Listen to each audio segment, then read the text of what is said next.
E assim, há muitas visões concernente às verdades bíblicas. E qual é o motivo disso? Vocês sabem?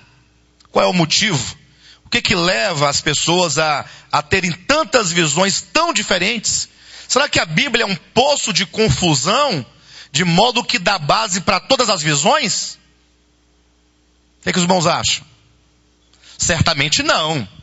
Então, a razão é simples. É que os homens, eles tomam a Bíblia não na sua totalidade. Eles tomam apenas partes das Escrituras. Ou seja, eles se apegam a um texto que supostamente diz o que ele afirma, e aí ele agora vai ignorar tantos outros textos. Ele vai deixar de ler outros textos. De maneira que quando alguém vem com outros textos, e ali cria um conflito, ali dá uma discussão, mas logo eles não podem continuar a conversar, porque cada um fica com uma porção. Foi assim que aconteceu ao longo de toda a história da igreja. E esse ministério, de volta à palavra, ele nasce com uma proposta. Ele nasce com uma proposta. Qual a proposta? De que a Bíblia, ela deve ser interpretada por ela mesma. No sentido de que nós não podemos desprezar nenhuma porção da Escritura.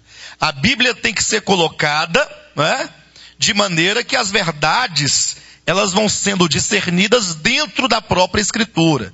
Então, o que você acha a respeito de algo, ou o que eu acho, isso pouco nos interessa.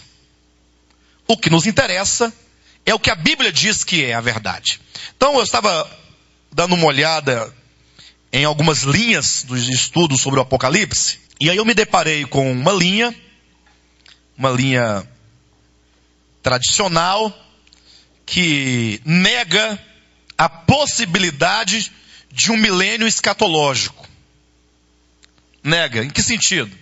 Eles dizem o seguinte: não há milênio algum. Não há milênio algum. São os chamados amilenistas, os que não acreditam que haverá uma dispensação chamada milênio.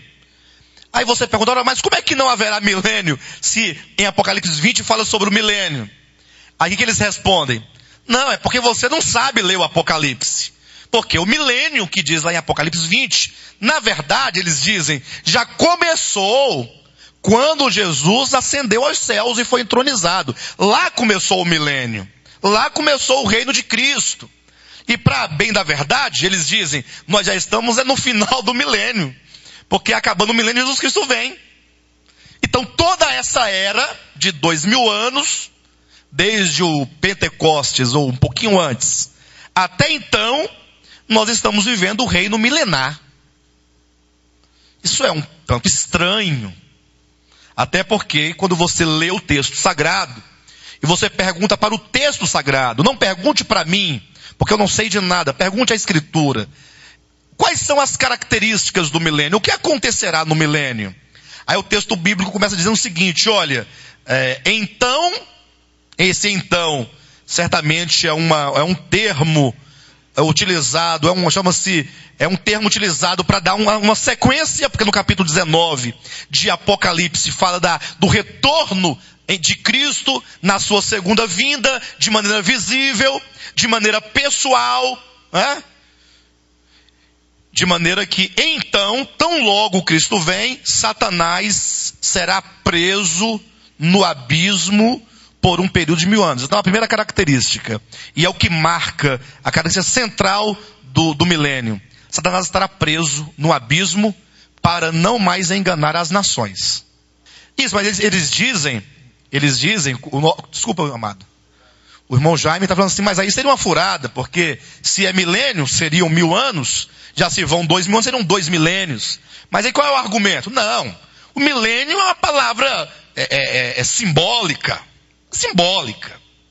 Enfim, eu não estou defendendo isso. Eu estou apenas demonstrando para os irmãos perceberem o quanto que o olhar de cada segmento denominacional diverge de um para o outro. Não é? Aí você tem que colocar à prova isso, porque ficar discutindo, batendo boca não dá certo. Não, o milênio já está terminando. Não, ainda vai começar. Não está terminando. Tá igual a história lá do outro, né? Eu vou amarrar o boi no pé da cajarana. Você não amarra o boi no pé da cajarana. Não, eu amarro o boi. Não amarra, não amarra. A música acaba, não sabe se amarrou ou se não amarrou. Uma música do tempo da minha avó. Vocês lembram dessa história? Quem lembra dessa música? Ninguém? Ah, tá ali, ó. João Batista me salvou. Graças a Deus. É porque o João Batista é do tempo da minha avó ainda. Por isso que ele lembra. Brincadeira, João Batista. Então, essa é a questão. Aí fica aquela discussão tola, né? O milênio será no fim ou já foi? Então nós temos que fazer o quê? Colocar isso à prova.